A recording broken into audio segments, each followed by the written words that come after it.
તો આ સાથે જ સીધા સંવાદમાં આપણી સાથે આ મુદ્દે ચર્ચા કરવા માટે જોડાઈ ગયા છે ભાજપ નેતા અશ્વિનભાઈ બેંકર અને આ સાથે જ તંત્રી ધબકારના તંત્રી નરેશભાઈ વરી આપણી સાથે જોડાઈ ગયા છે। આ બંને મહાનુભાવોનું મંતવ્ય ન્યૂઝમાં સ્વાગત છે।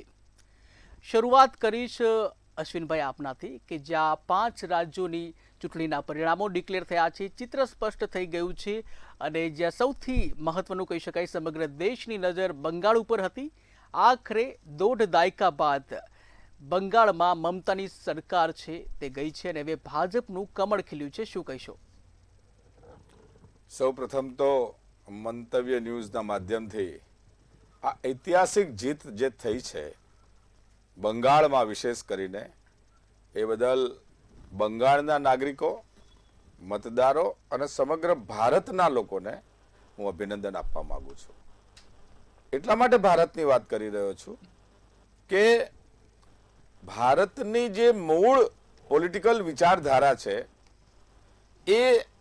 એને ઉજાગર કરવા માટે જનસંઘથી લઈને ભાજપ આજે 70 વર્ષના દાયકા પછી બંગાળની અંદર એ સફળતા જોવા મળી છે અને સફળતાની પાછળ અનેક ગણો પરિશ્રમ, અનેક કાર્યકર્તાઓનું બલિદાન અને માન્ય નરેન્દ્રભાઈ મોદી સાહેબની વિકાસની રાજનીતિ કામ કરી ગઈ છે।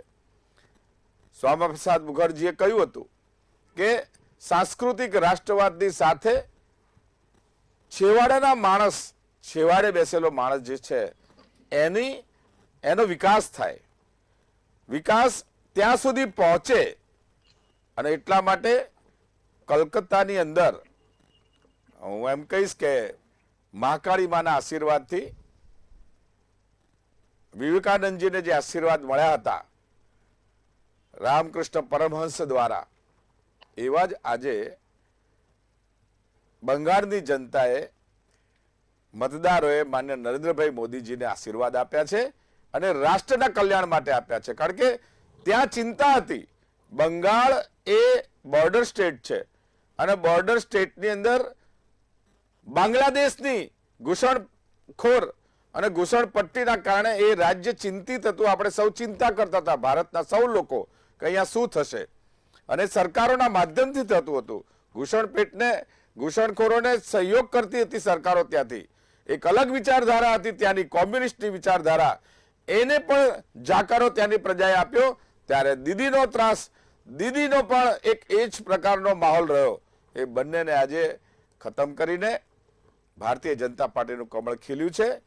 આસામની અમારી જીત, પોંડિચેરીની જીત, તામિલનાડુમાં પણ કમળ ખીલ્યું છે, 3 સીટો આવી છે, કેરળમાં પણ સારો પ્રદર્શન થયું છે।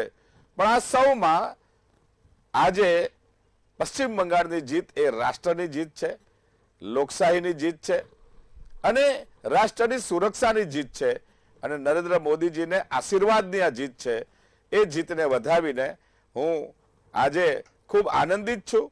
સૌ કાર્યકર્તા ખૂબ ખુશ છે કે અમારા વર્ષો જૂના પરિશ્રમનો અત્યારે એક અમને ફાયદો મળ્યો છે, લાભ મળ્યો છે સેવા કરવાનો અને આવતા દિવસોમાં રાષ્ટ્ર કલ્યાણ અર્થે કાશ્મીરથી કન્યાકુમારી સુધી, જેમ કહ્યું ને કે ગંગોત્રીથી ગંગાસાગર સુધી જે કલ્યાણકારી સ્ટેટની અમારી કલ્પના છે, કલ્યાણ કરવાની અમારી ઈચ્છા છે, રાષ્ટ્રને સુરક્ષિત કરવાની ઈચ્છા છે, એને પરિપૂર્ણ કરવામાં બળ મળશે। બિલકુલ, આપણી સાથે નરેશભાઈ વરિયા પણ જોડાયેલા છે। નરેશભાઈ, આપને હું પૂછવા માંગીશ કે આ 5 રાજ્યોની ચૂંટણીના પરિણામો આવી ચૂક્યા છે, આ પરિણામોને સૌથી સરપ્રાઇઝિંગ એલિમેન્ટ તરીકે આપ શું જોઈ રહ્યા છો? કયું એલિમેન્ટ છે સૌથી સરપ્રાઇઝિંગ હોય? પહેલી વાત તો આ પરિણામ છે ને વિકાસની રાજનીતિ કરતા વિચારધારાની એક લડાઈની આ ચૂંટણી હતી। તમે દક્ષિણમાં તમિલનાડુ જુઓ, કેરળમાં કેરળ છે, પુડ્ડુચેરી છે, પુડ્ડુચેરી તો કેન્દ્ર શાસિત પ્રદેશ અને નાનું રાજ્ય છે, પણ પૂર્વોત્તરમાં આસામ અને બંગાળ, અને આપણે સૌ ધ્યાન કેન્દ્રિત બંગાળ પર હતું। બંગાળમાં મમતા બેનર્જી અને ટીએમસીની હાર લગભગ નક્કી થઈ જાય એવા ઘણા છેલ્લા વર્ષોની અંદર જે ઘટનાઓ બની અને એ ઘટનાઓને ભારતીય જનતા પાર્ટીએ એના રાષ્ટ્રવાદ સાથે, એના હિન્દુત્વની સાથે એને જોડી અને સાથે સાથે ભારતીય જનતા પાર્ટીની સૌથી મોટી એક વિશેષતા છે એની કેડર, અને એની કેડર બેઝ પાર્ટી જે છે એની કેડર કામ કરે છે. એ તમામ બાબતો ભેગી થઈ અને આજે ત્યાં પરિણામ મળ્યું છે. 15 વર્ષનું મમતા બેનર્જીનું શાસન ગઈ વખતની ચૂંટણીમાં મા, માટી અને માનુષને નામે મમતા બેનર્જી લડ્યા હતા. સામે નરેન્દ્ર મોદીની સભામાં એમણે વડાપ્રધાને દીદીઓ દીદી કહ્યું, તો એનો બંગાળને અસ્મિતા સાથે, મહિલાના અપમાન સાથે જોડીને ટીએમસી એક નેરેટિવ ઉભો કરવામાં પણ સફળ રહી હતી. પરંતુ પછી જે ઘટનાઓ બની, ખાસ કરીને સંદેશ ખલીની ઘટના છે, આરજીકર હોસ્પિટલમાં જે મેડિકલ કોલેજની વિદ્યાર્થીનીની સાથે અધમ્ય બળાત્કાર, પછી એની હત્યા, એવી જે ઘટનાઓ હતી ગ્રામ્ય વિસ્તારોમાં, ટીએમસી બંગાળની રાજનીતિ હિંસક રહી છે. તમે ડાબેરીનું શાસન હતું ત્યારે પણ આટલી હિંસા થતી હતી. એની સામે મમતા બેનર્જીએ જીગ ઝીલીને એમણે શાસન મેળવ્યું, પણ એની કેડર પણ એ જ રસ્તે ગઈ. આજે એ પરિણામ એને ભોગવવું પડ્યું છે. ગ્રામ્ય વિસ્તારમાં ટીએમસીની જે છાપ હતી, એટલે જ વડાપ્રધાન નરેન્દ્ર મોદીએ આ વખતેની ચૂંટણીમાં અમિત શાહ હોય કે નરેન્દ્ર મોદી, આ બંને કેન્દ્રિત જ ચૂંટણી હતી વધારે પ્રચારમાં, તો એમણે જે ફોકસ કર્યું અને ટાર્ગેટ હતો એ ટીએમસીના જે ગુંડાગીરી એ હતી. અને સાથે સાથે જે બાંગ્લાદેશમાં ઘટના બની એને હું ખૂબ સૂચક માનું છું, કારણ કે ભારતીય જનતા પાર્ટી હંમેશા ઘૂસણખોરીના મુદ્દાને ઉઠાવે છે. એસઆઈઆર થયું, એસઆઈઆરની પ્રક્રિયા, કેટલા નામો કપાયા કે નહીં, સુપ્રીમ કોર્ટમાં મામલો ગયો, આખી અલગ બાબત છે. પણ આનાથી એક નેરેટિવ એ પણ ઉભો થયો કે આ ઘૂસણખોરો છે એને કપવામાં આવ્યા છે. જે રોહિંગ્યા હતા એના નામ નીકળી ગયા છે. પાછલી ચૂંટણીઓ બધી બોગસ લડાતી હતી અને એના કારણે અહીંયા ટીએમસી નું શાસન ચાલતું હતું. તો એ પણ એક કારણ રહ્યું છે. બાંગ્લાદેશમાં જે તખ્તાપલટ થયો અને શેખ હસીના ને ત્યાંથી એની સત્તા ગઈ, અને એ દરમિયાન જે હિન્દુઓ પર અત્યાચારો થયા, હિન્દુઓની હત્યા થઈ, તો પડોશી દેશની સાથે એક એવી પણ વાત ચાલી કે આ પશ્ચિમ બાંગ્લાદેશ બની જાય. તો જે પ્રકારે ધ્રુવીકરણની વાત હતી, મુસ્લિમોમાં ડર હતો. હું આ બંગાળની ચૂંટણીનું જે મતદાન થયું, ચૂંટણી પંચે પણ અહીંયા પેરામિલિટરી ફોર્સિસ મૂકી. જો હિંસા ન થાય, કોઈ પણ પ્રકારે હિંસા ન થાય, જો આપણે અહિંસાના એટલે એક શાંતિ કાયદો વ્યવસ્થાના સમર્થક હોઈએ, તો ચૂંટણી પંચની જે આ બાબત હતી એને મમતા બેનર્જીએ ઉલટી લીધી અને લશ્કરી દળ, અર્ધલશ્કરી દળો જે રહ્યા એના કારણે શાંતિમય ચૂંટણી અહીંયા થઈ. આપણે જોઈએ છે કેવી હિંસા થઈ છે પછી. પણ એનાથી એક ડર એવો રહ્યો, જે હિન્દુઓમાં એક ડર એ હતો કે આ ડેમોગ્રાફી ડિવિઝન થઈ રહ્યું છે, જે રીતે ડેમોગ્રાફી ચેન્જ થઈ રહી છે બાંગ્લાદેશમાં જે ઘટના બને છે. મુસ્લિમોને એક ડર હતો સીએ લાગુ છે, એમને ત્યાંથી હડસેલી કાઢવામાં આવે. તો એ પણ મતદાન થયું. અને ત્રીજું મતદાન જે થયું એ નિડરતાથી થયું. જે ચૂંટણી પંચે જે કાર્ય કર્યું છે, લોકો નિડર બનીને મતદાન કરવા ગયા, અને એ આપણને એસઆઈઆર ને કારણે સ્વાભાવિક રીતે એની મતદાનની ટકાવારી ઊંચી આવી છે. પરંતુ લોકોના મતદાન જે વધ્યું એની પણ આ એક બાબત રહી છે. મહિલાઓમાં પણ સુરક્ષાની ભાવના હતી, એને આમાં બળ મળ્યું અને ભાજપ તરફી મતદાન થયું મને લાગે છે. અને ત્રીજું, કેડરની મેં વાત કરી, આપણને ઉપરથી જે થાય છે એના કરતા Bharatiya Janata party ground level પર અલગ રીતે કામ કરતી હોય છે. ફેબ્રુઆરી માસમાં ત્યાં માઇક્રોફોન પર પ્રતિબંધ હતો પરીક્ષાઓને કારણે, ત્યારે 1.65 લાખ સભાઓ કરવામાં આવી, જે અહીંયા આપણે ખાટલા બેઠક કહીએ છીએ એવી નાની સભાઓ કરવામાં આવી. તેનાથી ભારતીય જનતા પાર્ટીના કાર્યકરો બંગાળમાં ફરી વળ્યા. અને મને લાગે છે કે આવી રીતે વ્યવસ્થાપન, એક નેરેટિવ, એક જે રાષ્ટ્રવાદની જે વાત છે, એ તમામ બાબતો અહીંયા એકઠી થઈ અને જે પ્રકારે ભારતીય જનતા પાર્ટી ચૂંટણી લડી. તો હવે ભાજપે પણ એ ધ્યાન રાખવું પડશે કે બંગાળ રાજકીય હિંસાનું રાજ્ય છે. તો હવે એનું શાસન આવે છે તો ગુજરાતમાં જેમ ભય, ભૂખ અને ભ્રષ્ટાચારની વાત કરી અને ક્યાંક ભટકી પણ ગયા થોડા, તો એવું બંગાળમાં ન થાય એવું ઈચ્છીએ. બંગાળ આજે મમતા બેનર્જીને હારનું કારણ બન્યું, તો એ ન ભૂલ કરે એવી પણ એક પ્રજાજન તરીકે બંગાળના તરફથી. અને તમે જુઓ કે ચૂંટણી કઈ રીતે લડાય. સુરતથી ખાસ ટ્રેનોની વ્યવસ્થા કરવામાં આવે અને ચૂંટણીમાં ઠેકના છેવાડા સુધી પહોંચવું એ ભારતીય જનતા પાર્ટીની એ આ સફળતા ગણી શકાય. ઠીક છે, ટીએમસી એને કેન્દ્રીય દળોની વાત હોય, ચૂંટણી પંચ પર ઘણા આક્ષેપો કર્યા, ઘણી એવી બાબતો છે કે જે ખરેખર એસઆઈઆર ની અંદર આપણે એવું ઈચ્છીએ કે એક પણ નામ ન કપાવવું જોઈએ. હું કહું છું કે બાણેજમાં એક મતદાતા માટે જો એક ચૂંટણી પંચ મતદાન કેન્દ્રની વ્યવસ્થા કરતું હોય તો એક નામ કપાય મતદાતાનું સાચું યોગ્ય તો એ પણ અયોગ્ય કહેવાય. એવી બધી થોડીક ક્ષતિઓ ખામીઓ જરૂર હતી, પરંતુ આખરે જનાદેશ જ મહત્વનો હોય છે અને બંગાળની પ્રજાએ આજે 1.5 દાયકા પછી કેસરીઓ લહેરાયો છે. બિલકુલ 1.5 દાયકા પછી કેસરીઓ લહેરાયો છે. આપણી સાથે કોંગ્રેસ નેતા શાહનવાજ શેખ પણ જોડાઈ ગયા છે. શાહનવાજજી, આપનું સ્વાગત છે. તો આપણે પૂછવા માંગીશ કે ઝાલમુરી ગઠબંધન જનતાના મન જીતવામાં ક્યાં નિષ્ફળ રહ્યું છે, આપ શું માનો છો? જો અત્યારે જે 5 રાજ્યોની ચૂંટણી છે, એક પણ રાજ્યમાં કોંગ્રેસનું શાસન હતું નહીં. પોંડિચેરીમાં ભારતીય જનતા પાર્ટીનું શાસન હતું, આસામમાં બીજેપીની સરકાર હતી, અને તમિલનાડુની વાત કરીએ કે વેસ્ટ બંગાળની વાત કરીએ, તમામ જગ્યાએ ગઠબંધનના લોકોની સરકારો હતી. કોંગ્રેસની સરકાર એક પણ રાજ્યમાં નથી. હું મંતવ્યના તમામ દર્શકોને તમારા ચેનલના માધ્યમથી કોંગ્રેસના કાર્યકરો દેશવાસીઓને શુભેચ્છા પાઠવું છું કે કેરલામાં જે રીતે કોંગ્રેસ સરકાર બનાવી રહી છે અને ભારતીય જનતા પાર્ટીની 0 સીટ છે કેરલામાં. રહી વાત આપણે બીજા બધા રાજ્યોની, તો જે રીતે આખું ભયતંત્ર, ભ્રષ્ટાચારી તંત્રની સામે લોકતંત્રને ટકાવવા માટેની ચૂંટણી હતી.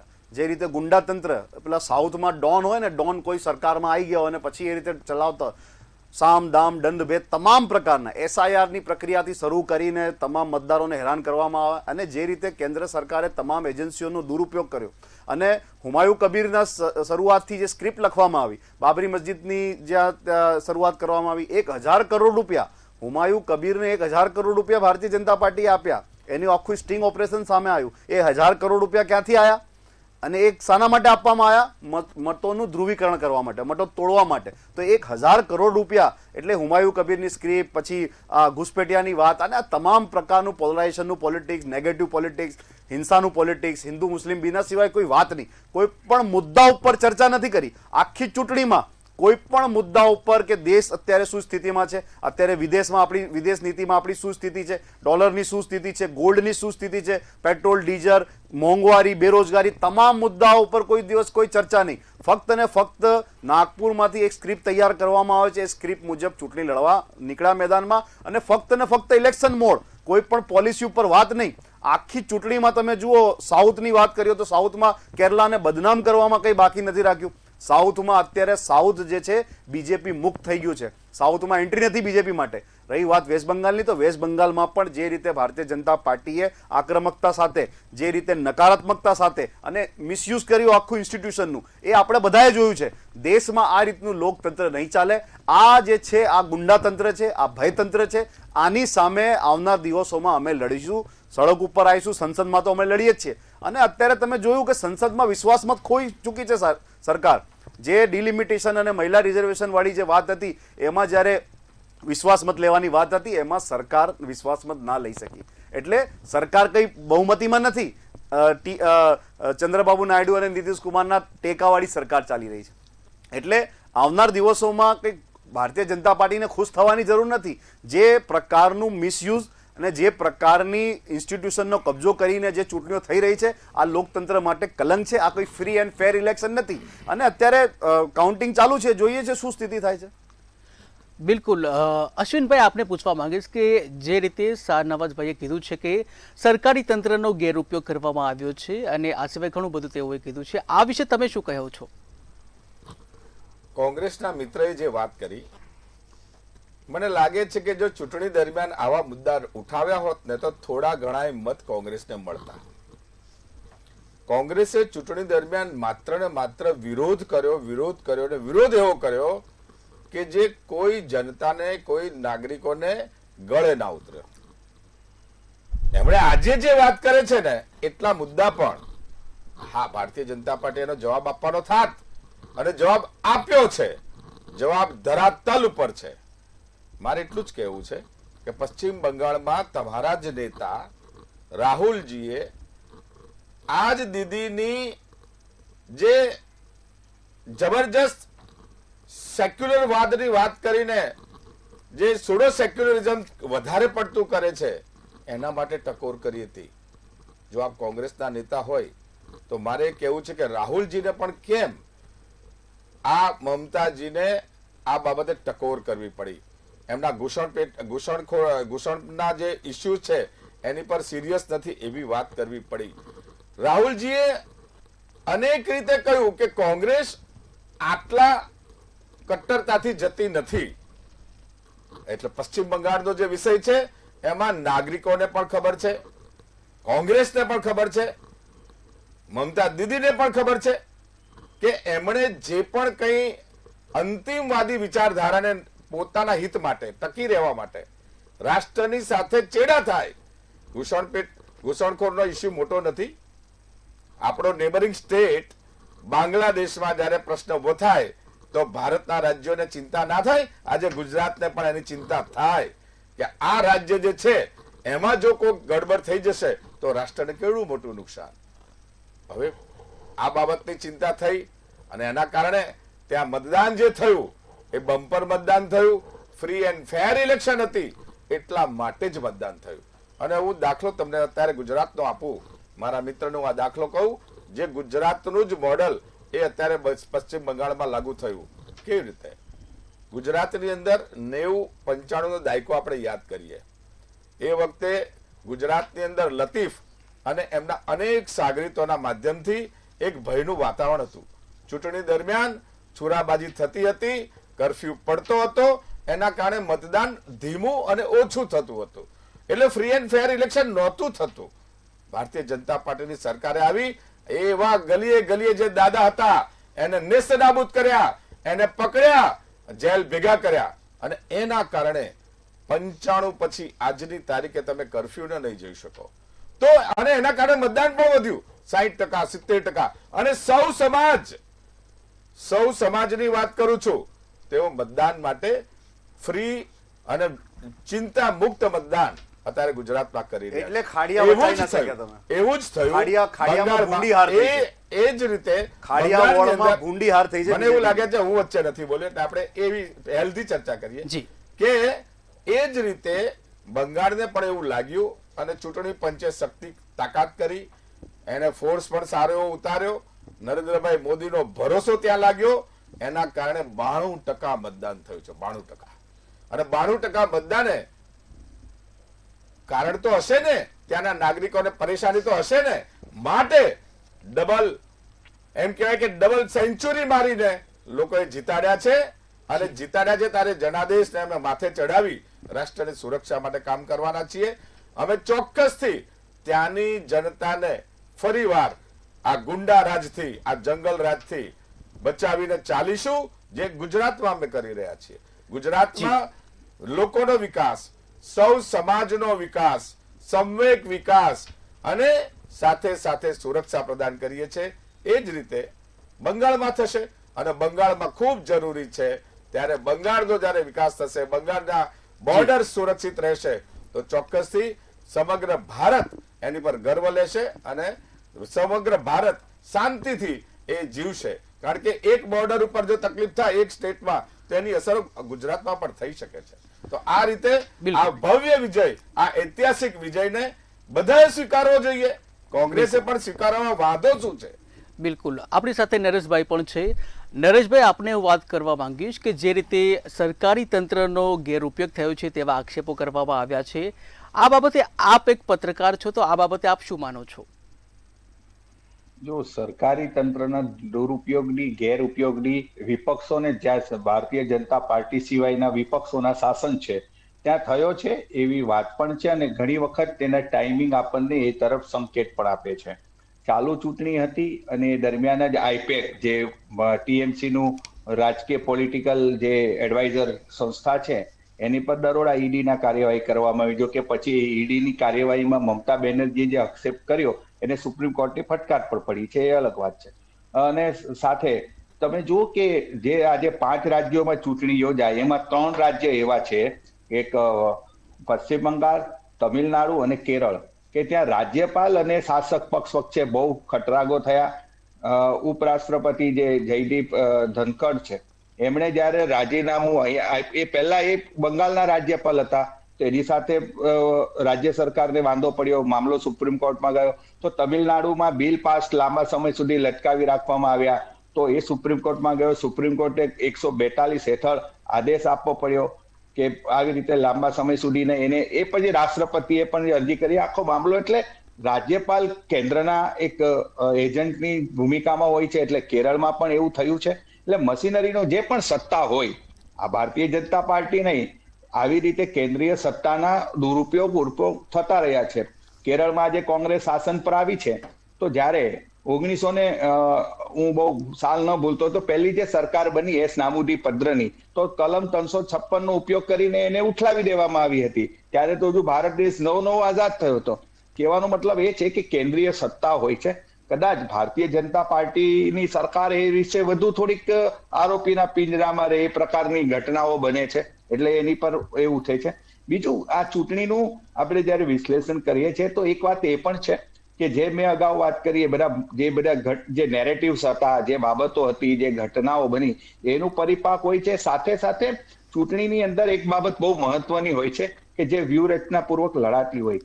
ત્યાં જે મતદાન થયું છે, આપણી પાસે હજુ ડિટેલમાં જયારે એક એક બેઠકોનું એનાલિસિસ કરીએ તો ત્યાં આઈએસએફ છે, જે મુસ્લિમ પેલા અબ્બાસ સિદ્દીકીની પાર્ટી છે, એના પણ ઉમેદવારો હતા. કદાચ મુસ્લિમ મતો ત્યાં વેચાયા હોય. એવી રીતે આસામની અંદર તો કોંગ્રેસે તરુણ ગોગોઈને ઉતાર્યા મેદાનમાં, અને સાથે સાથે પ્રિયંકા ગાંધી છે, એને ચૂંટણી સ્ક્રીનિંગ કમિટીના એને ચેરપર્સન બનાવ્યા, પણ ત્યાં એને સફળતા નથી મળી. ઉલટીકના બેઠકો ઘટી છે. મને એવું લાગે છે કે જે વિચારધારાકીય રીતે ભારતીય જનતા પાર્ટી ત્યાં લડે છે, ત્યાં પણ ગઠબંધનોમાં અદલા બદલી થઈ. બીપીએફ છે એ કોંગ્રેસ સાથે હતું, એ નહોતું. અજમલ બદરુદ્દીનની જે પાર્ટી હતી એ પણ અલગ ચૂંટણી લડતી હતી. યુપીપીએલ જે છે એ આદિવાસી વિસ્તારોમાં એનું એક મહત્વ રહ્યું છે, એ પણ સ્વતંત્ર રીતે લડી. તો ઘણી વખત મતોના ડિવિઝનથી પણ ઘણા પરિણામો આવતા હોય છે. જો કે આમાં તો જે જીતે સિકંદર, અને જે વ્યૂહરચના ગોઠવે અને સફળ થાય એટલે ચાણક્ય કહેવાતા હોય છે. ખેર, મારે બીજા પણ રાજ્યોની વાત કરવી છે. જો તમે કહેતા હોય તો કરું, બાકી તમારા કોઈ પ્રશ્ન હોય તો. જી બિલકુલ, આપણે આગળ એની વાત કરીશું, દરેક સ્ટેટની વાત આગળ કરીશું. આપણી સાથે શાહનવાઝ શેખ છે. આપણી એમને પૂછવા માંગીશ કે જે રીતે ચૂંટણીના જે પરિણામો આવ્યા છે સામે, ત્યારે કોંગ્રેસના રણનીતિકારો ક્યાંક જનતાની નસ પારખવામાં ક્યાંક નબળા સાબિત થયા છે. આપ શું માનો છો? ના, એવું નથી. જો મેં પહેલા પણ શરૂઆતમાં કીધી કે 5 રાજ્યોમાં અમે તો સરકારમાં હતા નહીં. ભારતીય જનતા પાર્ટી સરકારમાં છે, કેન્દ્રમાં પણ અને રાજ્યમાં પણ હતા. અમે ચૂંટણીઓ પૂરી તાકાતથી લડી હતી. અમારું કેન્દ્રીય નેતૃત્વ અને રાજ્યના જે નેતાઓ છે તમામ લોકોએ ચૂંટણી લડી. વસ્તુ એટલી છે કે આ લોકતંત્રમાં જે અત્યારે ભારતીય જનતા પાર્ટી જે સ્ટાઇલથી ચૂંટણીઓ, સવારથી હું ડિબેટમાં જઈ રહ્યો છું, સૌથી વધારે અભિનંદન ઇલેક્શન કમિશનને આપવામાં આવી રહ્યા છે. કેમ? ઇલેક્શન કમિશનની જે અત્યારે જે ભૂમિકા છે, એસઆઈઆરની પ્રક્રિયાથી લઈને અધિકારીઓને ધમકાવવામાં આવે, જે રિટર્નિંગ ઓફિસરો એમને આત્મહત્યા સુધી, કેટલા લોકોએ તો આત્મહત્યા કરી નાખી, એટલું બધું પ્રેશર. એટલે જે પ્રકારનું લોકતંત્ર અત્યારે જોવા મળી રહ્યું છે, આ કાળા અક્ષરથી લખાશે. આમાં તો રાવણ પણ સૌથી પાવરફુલ હતો, કંસ પણ પાવરફુલ હતો, પણ અહંકાર કોઈ દિવસ આટલા લાંબુ ચાલે નહીં. જે રીતની વાત, જે રીતનું વાણી વિલાસ, જે રીતના સ્ટેટમેન્ટ ભારતીય જનતા પાર્ટીના લીડર્સ, કેન્દ્રીય નેતૃત્વથી જે વાતો કરવામાં આવે, મીડિયાના માધ્યમથી, પ્રવક્તાઓ દ્વારા જે પ્રકારના નફરતના ભાષણો, જે આખી ચૂંટણીમાં તમે જુઓ, કોઈ પણ મુદ્દા ઉપર વાત કરી, વાત એટલી છે, જ્યાં જ્યાં મુદ્દા ઉપર વાત થઈ છે ત્યાં ભારતીય જનતા પાર્ટી ચૂંટણી હારી છે. અને એવું નથી કે અમે નથી જીત્યા. આ જ ગુજરાત છે, આ જ નરેન્દ્રભાઈ અને આ અમિતભાઈ અહીંયા નેતૃત્વ કરી રહ્યા હતા. 2004માં 12 લોકસભા અમે જીત્યા હતા, 2009માં 11 લોકસભા જીત્યા હતા, અને 2012માં અમારે જે 32 જિલ્લા પંચાયતમાંથી 29 જિલ્લા પંચાયત આવી હતી, અને 17માં તો 82 વિધાનસભા જીત્યા હતા. એટલે એવું નથી કે ગુજરાતમાં પણ અમે નથી જીત્યા. અને 2014માં ભારતીય જનતા પાર્ટીની સરકાર બની, એના પછી પણ રાજ્યો અમે જીત્યા. અમે મહારાષ્ટ્ર જીત્યા, અમે મધ્યપ્રદેશ જીત્યા, મણિપુર, ગોવા, ઘણા બધા રાજ્યો અમે જીત્યા. એ અલગ વાત છે કે પેગાસસ જેવા સોફ્ટવેરના માધ્યમથી જાસૂસી કરવામાં આવે, ધારાસભ્યોને ડરાવવામાં આવે, સાંસદ સભ્યોને ડરાવવામાં, મુખ્યમંત્રી લેવલના લોકોને પણ ડરાવવામાં આવે, અને સરકારો પાડી દેવામાં આવે, સરકારો પાડી દઈને સરકાર બનાવી લેવામાં. આ ભારતીય જનતા પાર્ટી પાસે એસેમ્બલ કરીને સરકારો બનાવી છે, પોતાનું પ્રોડક્શન નથી. અત્યારે તમે જુઓ, જેટલા પણ રાજ્યોમાં ઉછીના નેતાઓ, 108 સાંસદો કોંગ્રેસ ગોત્રના છે. એ 108 સાંસદો ખસી જાય તો સરકાર પાસે કંઈ રહેશે નહીં. એટલે ભારતીય જનતા પાર્ટી પાસે કોઈ એમનું ત્યાં સ્ટ્રક્ચર નથી એ રાજ્યોમાં. આ તમામ રાજ્યો, સાઉથમાં તો પૂરેપૂરું સાફ છે, સાઉથ તો બીજેપી મુક્ત છે. નોર્થની પણ વાત કરીએ કે જે સ્ટાઇલ છે, એનડીએના જે ઘટક દલો તમે જુઓ, પંજાબમાં અકાલી દળને ખાઈ ગયા, મહારાષ્ટ્રમાં શિવસેનાની સાથે હતા એમને ખાઈ ગયા, ત્યાં જેડીયુમાં, ત્યાં બિહારમાં જેડીયુને ખાઈ જાય. એટલે જે રીતે અજગરની જેમ તમામ પ્રાદેશિક પક્ષો જો પોતાના સાથી પક્ષો હોય એમને પણ ખાઈ જવાનું. એટલે કોઈ પણ બીજા પ્રાદેશિક પક્ષ હોય ને વિપક્ષ હોવું જ ના જોઈએ. ભારતીય જનતા પાર્ટીની જે સ્ટાઇલ છે ને એ સ્ટાઇલમાં એમને તો એવું લાગે છે કે નો વિપક્ષ, કોઈ વિપક્ષ જ ના હોવો જોઈએ, ઓપોઝિશન હોવું જ ના જોઈએ. જે પ્રકારની સેન્ટ્રલાઇઝ પોલિસીની સાથે કે કેન્દ્રીય સત્તા, કોઈ પાવરનું ડિસેન્ટ્રલાઇઝેશન નહીં, વર્કનું ડિસેન્ટ્રલાઇઝેશન નહીં, અને પોલિસી ઉપર તમે વોટ માંગો નહીં, કોઈ પણ પોલિસી ઉપર વાત નહીં. એક પણ મુદ્દા ઉપર તમે 2 કરોડ રોજગારની વાત કરી એ નથી આપી શક્યા, 15 લાખ રૂપિયા એકાઉન્ટમાં આવશે એ નથી આપી શક્યા, પેટ્રોલ ડીઝલ સસ્તું થશે નથી કરી શક્યા, ગોલ્ડની શું સ્થિતિ છે, ડોલરની શું સ્થિતિ છે, અને વિદેશ નીતિમાં પૂરી તરહ સે ફ્લોપ. વિદેશ નીતિમાં અત્યારે જે આખી દુનિયામાં થૂ થઈ રહી છે, આ કાળા અધ્યાય લખાશે કે જે રીતે ઇઝરાયલ અને અમેરિકાની સામે આપણે નતમસ્તક કીએ, આ શરમજનક છે. પ્રધાનમંત્રીજી કઈ રીતે વાત કરે છે કે India is the motherland and Israel is the fatherland. કઈ રીતે ઇઝરાયલ અને યહૂદીઓને આપણે ફાધર કરી શકીએ? કઈ રીતે કહી શકીએ કે ઇઝરાયલ આપણો બાપ છે? આ દેશના 140 કરોડ લોકોએ એક જ પૂજ્ય મહાત્માને બાપનો દરજ્જો આપ્યો હતો. એનું નામ છે મોહનદાસ કરમચંદ ગાંધી. એ ભારતનો બાપ હતો, છે અને રહેશે. આ પ્રકારની વાત ઇન્ટરનેશનલ લેવલે જે અત્યારે થૂથું થઈ રહી છે, જે સ્થિતિ છે ભારતની, એના ઉપર કેમ વાત નથી કરતા? એટલે જ્યારે પણ મુદ્દા ઉપર ચર્ચા થશે, મુદ્દા ઉપર ચૂંટણી થશે, સાઉથમાં કેમ એન્ટ્રી નથી તમને? નોર્થમાં તમે જે રીતે નફરતની પીચ, હિંસાની પીચ, ફક્ત ને ફક્ત એક જ એજન્ડા, હિન્દુ મુસ્લિમ સિવાય બીજી કોઈ વાત નથી. અને ઘુસપેટિયાની તમે વાત કરો છો, તમને શરમ નથી આવતી? આ ગૃહમંત્રીના ઇસ્તીફા આપી દેવું જોઈએ. તો ઘુસપેટિયા જો તમારા હાથમાં બોર્ડર છે, તમારા હાથમાં સેના છે, તમારા હાથમાં આખું હોમ છે, પછી કઈ રીતે ઘુસપેટિયા આવી શકે? તમારી તમે નબળા છો. તમારે સૌથી પહેલા તો રાજીનામું આપી દેવું જોઈએ જો ઘુસપેટિયા વધતા હોય તો. અને મનમોહન સિંહની સરકારમાં સૌથી વધારે ઘુસપેટિયાને રોકવામાં આવ્યા અને સૌથી વધારે એક્શન એમની સરકારમાં લેવામાં આવ્યા. ભારતીય જનતા પાર્ટીની સરકારમાં જો આ પ્રકારની વાત તમે કરતા હો તો તમારી નબળી. તમે કેન્દ્રમાં સરકારમાં બેઠા છો, તમે ગૃહમંત્રી છો, સૌથી પહેલા તો તમારે રાજીનામું આપી દેવું જોઈએ. એટલે આખી ચૂંટણીમાં સાઉથમાં તમને એન્ટ્રી મળી નહીં.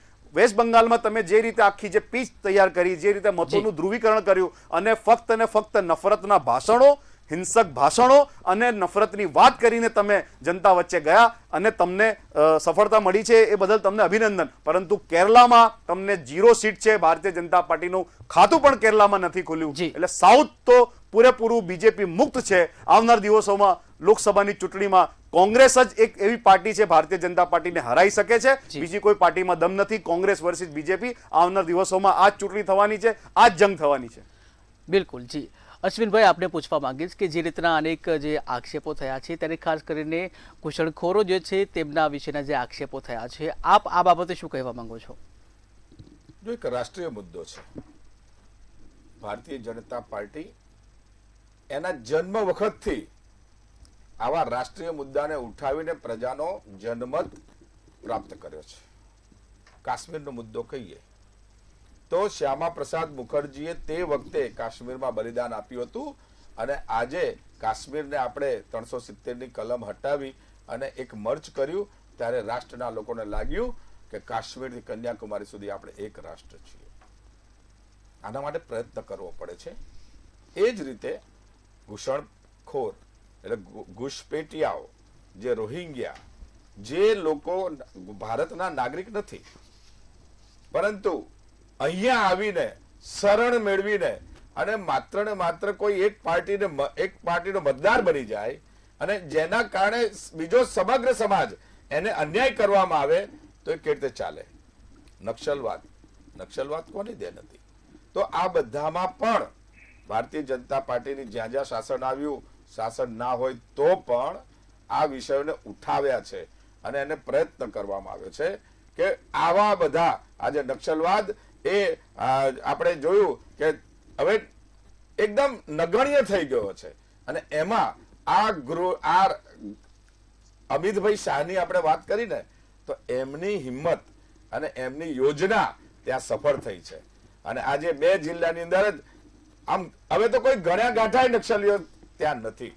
તો આ રીતે રાષ્ટ્રની સુરક્ષાની વાત હોય, એમાં અવ્વલ નંબર હોય. વિદેશ નીતિની વાત કરી મારા મિત્રે, ખૂબ ચડવી બળીને વાત કરી. એમને કેરળનો જે વિજય થયો છે, 4 રાજ્યોમાંથી એક રાજ્યમાં વિજય થયો છે, જે પરંપરાગત છે, એનો એમને આનંદ છે, એનો ગર્વ છે. ત્યાં લેફ્ટની સરકાર હતી, અભિમાન જેવો એક વ્યવહાર છે. અમે એવું કહીએ છીએ કે ભારતીય જનતા પાર્ટીની બંગાળની અંદર ડબલ સેન્ચુરી થઈ છે, આસામની અંદર સેન્ચુરી થઈ છે, અને કોંગ્રેસના નેતા રાહુલજીની પણ સેન્ચુરી થઈ છે. શેમાં 100 વખત તેઓ ચૂંટણીના પ્રતિનિધિ રહ્યા. આ પરિવાર 100 ચૂંટણીઓ રાહુલજી એના આગેવાન રહ્યા અને 100 ચૂંટણીઓ હાર્યા છે. એટલે એમણે પણ હેટ્રિક કરી છે. જી અને એનો તમને આનંદ હોય તો અમને કઈ વાંધો નથી. બિલકુલ. તમે કહો છો કે ભારતીય જનતા પાર્ટી મુક્ત- કેરલામાં જીત્યા છે અમે. ભારતીય તમે મેં એક કહ્યું કેમ, ને કે તમે એક જગ્યાએ જીત્યા, આ તો એના સ્ટેટ માટે આખું તમને રાજ્ય પણ જીત્યા આખું છે. આખો દેશ કોંગ્રેસ મુક્ત થઈ રહ્યો છે જી અને તે વિપક્ષમાં પણ તમને એક્સેપ્ટ નથી કરવા માંગતા. એ સ્થિતિનો ગુજરાતમાં હમણાં જ ચૂંટણીઓ થઈ, કોંગ્રેસનો જનાધાર છે, કેમ બહાર નથી આવતો? કેમ હવે જનાધાર તૂટતો જાય છે? હું જવાબ આપીશ. અને એ જનાધાર તૂટતો જાય છે કે કારણ કે તમારા કોંગ્રેસના પરિવારવાદ અને કોંગ્રેસની ખોટી નીતિઓ, જી. કોંગ્રેસ ધરાતલ પર કઈ કરવા નથી માંગતી, માત્ર ને માત્ર વિરોધ, અને એ પણ ના ટકે એવો વાજિયો વિરોધ. એના જી. કારણે કોંગ્રેસની અને એના નેતાઓ પણ જુઓ, એક એક નેતાના નિવેદન જુઓ, જી એ અશ્વિનભાઈ. નિવેદનના કારણે પણ કોંગ્રેસ હારે છે. તો અંદર તો ઝાંખવું નથી અને લાજવાની જગ્યાએ ગાજવું છે તો ગાજો. જી. પણ જનતા આ બધું જોવે છે અને ચોક્કસથી બિલકુલ, વિરોધ પક્ષ જી. માટે તો અપેક્ષા જ છે કે કોંગ્રેસ રહે, પણ તમને વિરોધ પક્ષમાં પણ જનતા જનાદર રાખવા નથી માંગતી. બિલકુલ. એ તમારે જોવું જોઈએ. બિલકુલ. નવાજભાઈ, આપ જે રીતે કહેવામાં આવ્યું છે ભાજપ દ્વારા કે લાજવારા બજે ગાજો છો તમે, જે તમે કંઈક કહેવા માંગો છો. ના, જી. જો આમાં આશીર્વાદ મળ્યો છે અમને. કેરલામાં સરકાર અમારે બની છે એટલે અમારે તો, અને એનું ક્રેડિટ કોને જાય છે? રાહુલ ગાંધી અને પ્રિયંકા ગાંધી સતત કેરલામાં સંપર્કમાં રહ્યા, તમામ એમને રેલીઓ કરી, સભાઓ કરી, એમને કેમ્પેન કર્યો. એટલે અને ભાઈ જે વાત કરી રહ્યા છે ને, તમામ મુદ્દાઓ, કાશ્મીરવાળી વાત કરતા હોય, નક્સલવાદની વાત કરતા હોય, તમામ મુદ્દાઓ 2024ની ચૂંટણીમાં નબળા સાબિત થયા, વિફલ ગયા. 400 પારની નારા સાથે જે ગાડી લઈને નીકળ્યા હતા અને રાહુલ ગાંધીએ પંચર કર્યું. એમાં બેસાખી ઉપર સરકાર ચાલી રહી છે, નીતિશ કુમાર અને ચંદ્રબાબુ ઉપર. તમે તો 400 પારની વાતો કરતા હતા ને શું થયું? 240 ઉપર અટકી ગયા ને. અને અત્યારે જે ડિલિમિટેશન અને મહિલા રિઝર્વેશન ઉપર તો સરકાર પડી ગઈ કહેવાય. વિશ્વાસમત નથી મળ્યો, ઓપોઝિશનમાં વોટ પડ્યા તમને. એટલે વાત એટલું બધું કંઈ હરખાવાની જરૂર નથી. રાહુલ ગાંધીએ જ્યારે મોહબ્બતની વાત કરી, કન્યાકુમારીથી કાશ્મીર સુધી 4000 કિલોમીટરની પદયાત્રા કરી. હું પણ પદયાત્રી હતો એમની સાથે. એટલે લોકોએ નફરતના એજન્ડાને નકાર્યો, પ્રેમ અને મોહબ્બતની વાતને સ્વીકારી. એટલે જ 2024માં જે ભારતીય જનતા પાર્ટીની હાલત થઈ. અને 2029માં પણ આ જ થવાનું છે. 2029માં જી. વિદેશની મુદ્દાઓ, દેશના મુદ્દાઓ, જે સ્થિતિ આજે દેશમાં છે, તમામ મુદ્દાઓ પર ચર્ચા થશે, તમામ મુદ્દાઓ પર ચૂંટણી થશે. ભારતીય જનતા પાર્ટીને 2029માં અમે હરાઈશું. ભૂતકાળમાં પણ હરાયા છે, આગળ પણ હરાઈશું. આ રાજ્યોની ચૂંટણીમાં સાઉથમાં તો એન્ટ્રી નથી, હવે સાઉથમાં તો 0 થઈ ગયા છે. નોર્થની વાત છે તો નોર્થમાં પણ પ્રાદેશિક પક્ષોનું ખાત્મો થયો છે. એટલે હવે 2 જ પક્ષ છે, બીજેપી અને કોંગ્રેસ. આવનાર દિવસોમાં જોવા મળશે જંગ બંનેની વચ્ચે. જી નરેશભાઈ, આપને પૂછવા માંગીશ કે જે રીતે પશ્ચિમ બંગાળનું જે રિઝલ્ટ આવ્યું છે, આ રિઝલ્ટમાં જે રીતના આક્ષેપ કરવામાં આવે છે કે જે રોહિંગ્યા, જે ઘૂસણખોરો છે, તો આ એક નેશનલ મુદ્દો છે અને આ મુદ્દો શું આ પરિણામોમાં જોવા મળ્યો છે, કેટલો અસર થઈ છે? જો આ પરિણામમાં એક નેરેટિવ સેટ કરવામાં આવ્યું ને, નેરેટિવની અસર થઈ હોય એવું લાગે છે, તો જ ત્યાં પરિવર્તન આવ્યું હોય. હિન્દુ મતો કોન્સોલિડેટ થયા, સામે મુસ્લિમ મતોનું વિભાજન થયું હોય, અને એના કારણે જ મમતા બેનર્જીની ત્યાં સરકાર હારી ગઈ છે. હું આના કરતા મને પશ્ચિમ બંગાળમાં જે પ્રકારે પ્રચાર પ્રસાર થતો હતો ને જે ચૂંટણીની આખી વ્યૂહરચના ઘડાઈ, તો એનાથી અપેક્ષાકૃત હતું કે ત્યાં ફેરફાર આવી શકે એમ છે. પરંતુ ખરો ઝટકો લાગ્યો છે તમિલનાડુથી. હું એવું માનું છું કે તમિલનાડુની ચૂંટણી એ આખી 5 રાજ્યોની ચૂંટણીની એટલે એનું વિચારધારાકીય ચૂંટણી કહું છું. કારણ કે તમિલનાડુમાં વિજયીનો પક્ષને સૌથી વધુ બેઠકો મળી છે અને ત્યાં 6 દાયકા લાંબુ જે દ્રવિડિયન રાજનીતિ થાય છે, દ્રવિડિયન રાજનીતિ પર ત્યાં શાસનોની અદલા બદલી થઈ. એઆઈડીએમકે, પહેલા ડીએમકે, એઆઈડીએમકે, દર 5 વર્ષે શાસન ઉલટફેરની ત્યાંની એક પ્રજાની એક પરંપરા રહી છે. જો કે ગઈ વખતે સ્ટાલિને ફરી ડીએમકે સત્તામાં આવીને એક વિક્રમ કર્યો હતો, પરંતુ ત્યાં જે પરિવર્તન આવ્યું છે, મને લાગે કે આ ખૂબ જ એક અભ્યાસકીય મુદ્દો છે. અને વિજયન સાથે કોંગ્રેસમાં તો એ વાત છે કે એમણે તો કોંગ્રેસ સાથે ગઠબંધનનો પણ પ્રસ્તાવ મૂક્યો હતો કે પાર્ટીમાં ગઠબંધન કરો. મને લાગે એ કોંગ્રેસે તક ગુમાવી દીધી હતી જે તે સમયે. હવે કેરળમાં તો કેરળની અંદર કોંગ્રેસ ચોક્કસ એની શ્રેય લઈ શકે છે, કારણ કે ત્યાં પણ પરંપરા રહી છે. સાથે જે વિજયનની જે સરકાર હતી એ ભ્રષ્ટાચારનો મુદ્દો હતો, સોનાની દાણચોરીની મુદ્દો હતો.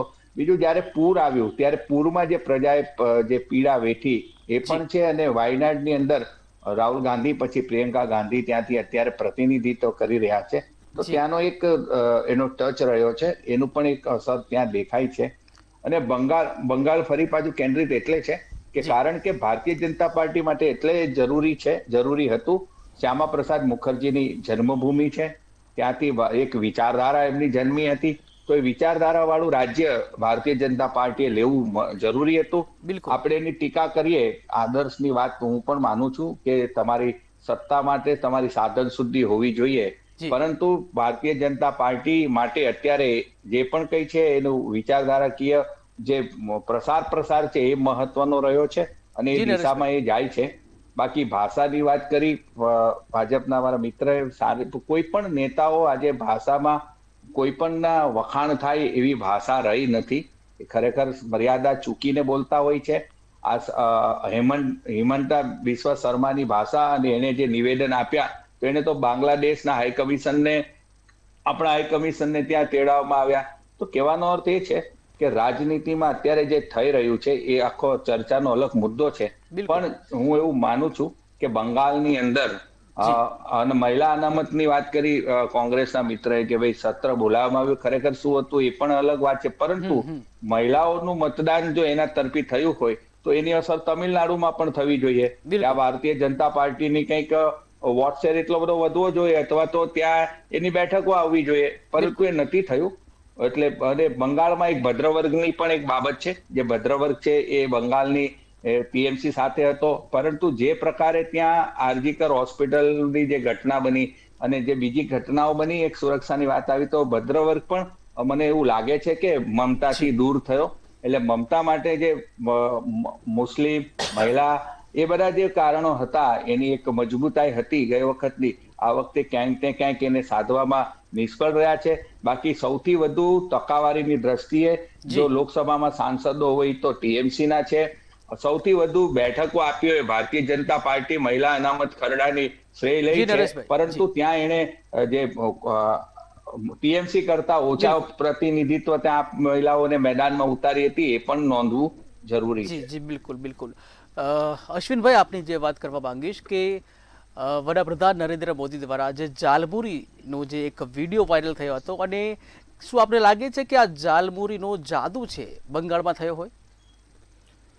ઓબ્વિયસલી વડાપ્રધાન નરેન્દ્રભાઈ મોદી જ્યાં પણ જાય છે તો એની સંસ્કૃતિ અને એની જે લાગણીઓ છે એની સાથે જોડાય છે. એ જનતાની રગને પારખી શકે છે. એક વડાપ્રધાન તરીકે ઝારમુડી જે પોતાનો કાફલો ઉભો રાખી અને એક સામાન્ય દુકાનમાં જઈ અને એમણે આરોગી છે ખાલી આટલું કર્યું ને તો પણ બંગાળની જનતાને એમ થયું કે આ અમારા વ્યક્તિ છે. એમણે નૌકા વિહાર કરી ગંગામાં હુબલીમાં જે એમણે પ્રવાસ કર્યો એનાથી પણ એક આત્મીયતા વધી. એટલે જ્યાં જાય છે ત્યાં પોતે એની સાથે એટેચ થવાનો પ્રયાસ કરે છે અને લોકોને આજે એમનો વેશ પરિવેશ જોજો તમે. આજે 5 રાજ્યોમાંથી 4 રાજ્યોમાં અમે જીત્યા, પણ બંગાળને એક ખુશ થાય, બંગાળ માટે એક પોતે વેશ પણ પરિધાન એવો કર્યો. કહેવાનો મતલબ એવો છે કે જનતા સાથે જોડાવવું પડે અને જનતા પોતાની જ છે. જનતા એટલે કે નાગરિકો કોના છે? નેતાના છે. નેતા કોના છે? નાગરિકના છે.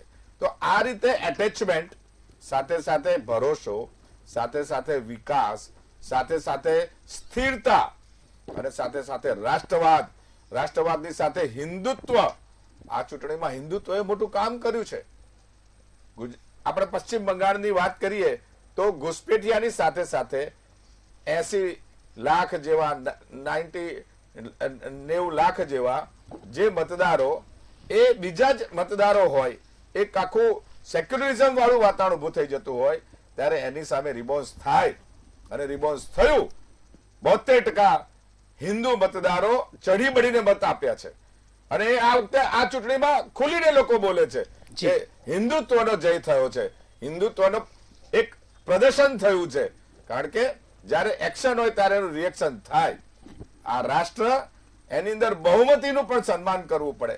જેટલું લઘુમતીનું સન્માન કરીએ એટલું બહુમતીનું કરવું પડે.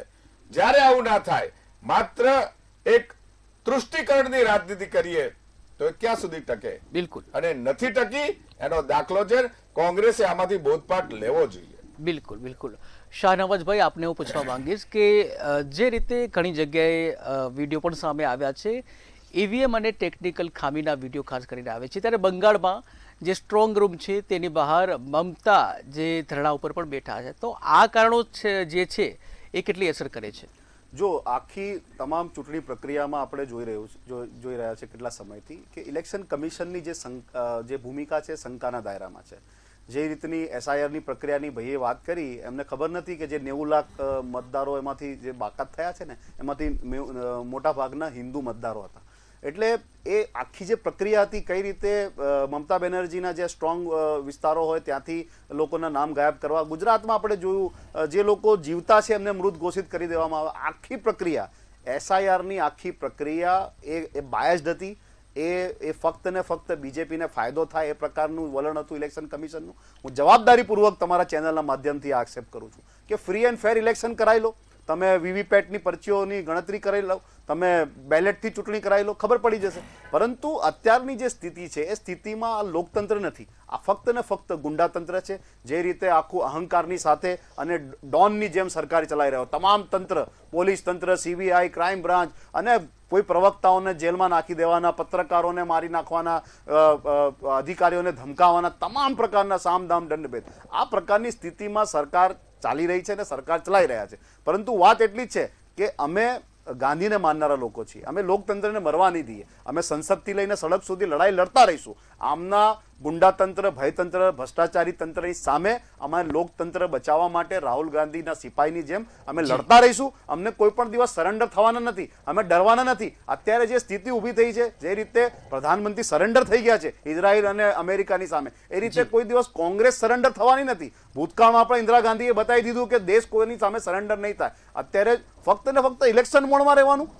વોરની સ્થિતિમાં શું હાલત થઈ, જે ઇલેક્શન પત્તા જ બધું મોંઘું કરી દેવાનું. એક પણ વસ્તુ આ 11 વર્ષના શાસનમાં સસ્તી થઈ હોય તો બતાવો મને. કોઈ પણ વસ્તુ સસ્તી થઈ નથી. સ્મશાનની સામગ્રીથી લઈને જેટલું પણ દેશમાં જેટલું પણ સાધન સામગ્રી છે તમામ મોંઘી. અને ખાલી વાતો, ડ્યુઅલ પોલિસી. શેખ હસીનાને તમે મહેમાન બનાવીને બેસો ને પછી બાંગ્લાદેશી ઘૂસપેઠિયાની વાત તમે કરો, એનો મુદ્દો તમે ઉપાડો. અને જે રીતે ખેડૂતો, નાના વેપારીઓ પરેશાન, મજદૂરો પરેશાન, વિદ્યાર્થીઓ, યુવાનો, તમામ લોકો, કયો વર્ગ ખુશ છે? કઈ પોલિસી તમારી સક્સેસ છે? તમે કેમ તમારી પોલિસી અને યોજનાઓ પર મત નથી માંગી શકતા? ફક્ત ધ્રુવીકરણ, ફક્ત નફરતની વાતો. ઠીક છે, આ પીચ ઉપર તમે સફળ થઈ રહ્યા છો, પણ વધારે લાંબા સમય સુધી સફળ નહીં થઈ શકો. અમે તમારું ગાડી પંચર કરીશું. 400 પારની ગાડી તમારી પંચર કરી હતી, આવનાર દિવસોમાં પણ અમે પંચર કરીશું અને તમને જીતવા નહીં દઈએ.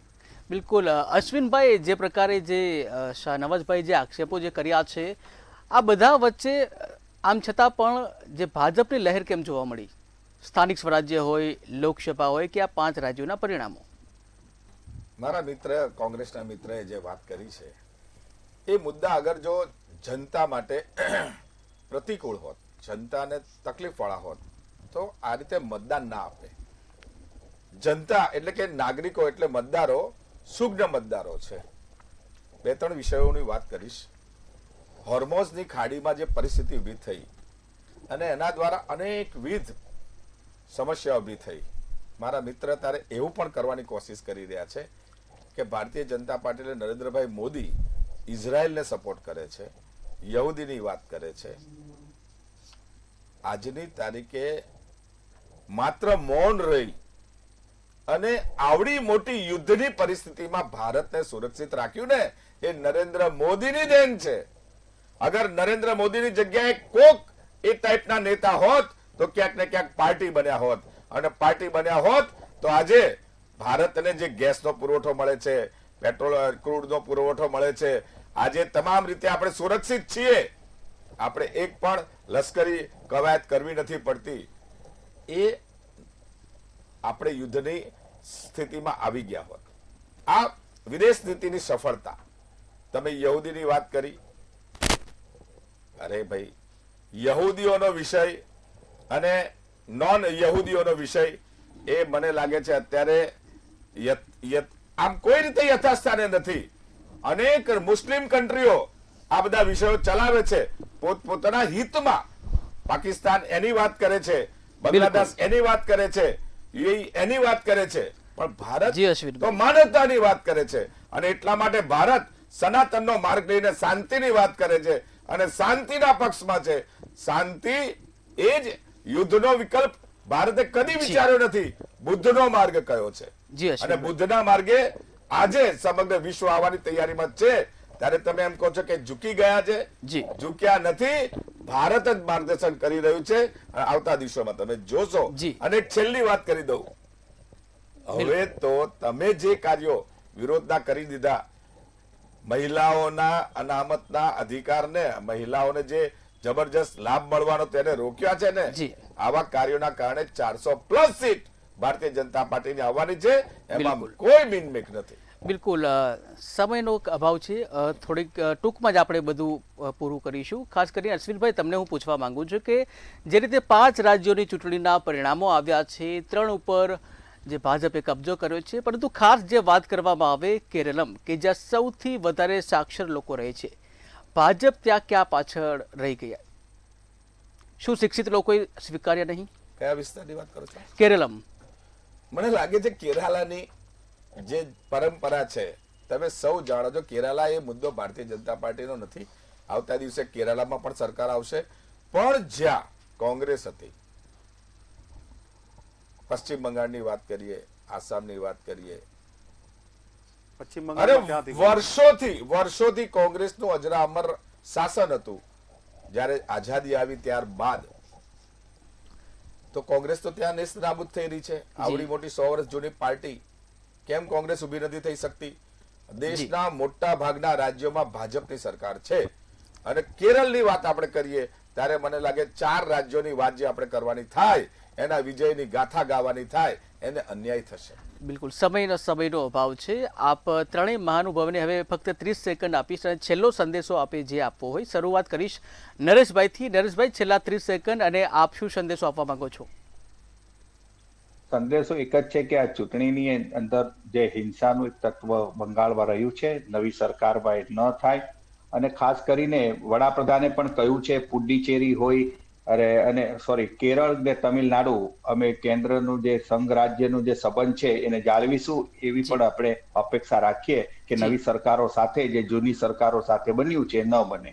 બિલકુલ, છેલ્લા 30 સેકન્ડ શાહનવાજભાઈ, આપ શું કહેવા માંગશો? જે રીતે બીજેપીના પ્રવક્તાશ્રીએ જે વાત કરી એના હું જવાબ આપીશ કે શાંતિ, હંમેશા ભારત દેશ શાંતિ ઈચ્છતો હોય છે, પરંતુ સરેન્ડર નથી થયો. ઇન્દિરા ગાંધીની જેમ તાકાતથી આપણે કહેવાનું હોય કે તમારા કહેવા ઉપર અમે નહીં ચાલીશું.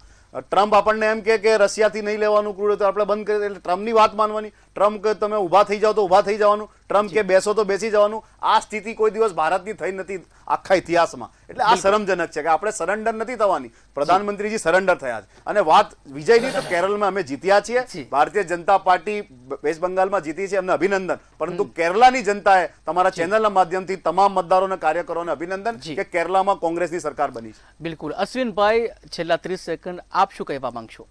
ભારતીય જનતા પાર્ટીનો જ્યાં વિજય થયો છે એ નાગરિકો માટે એક નાગરિકે આપેલો એક આશીર્વાદ, એ અમારા માટે જવાબદારી છે.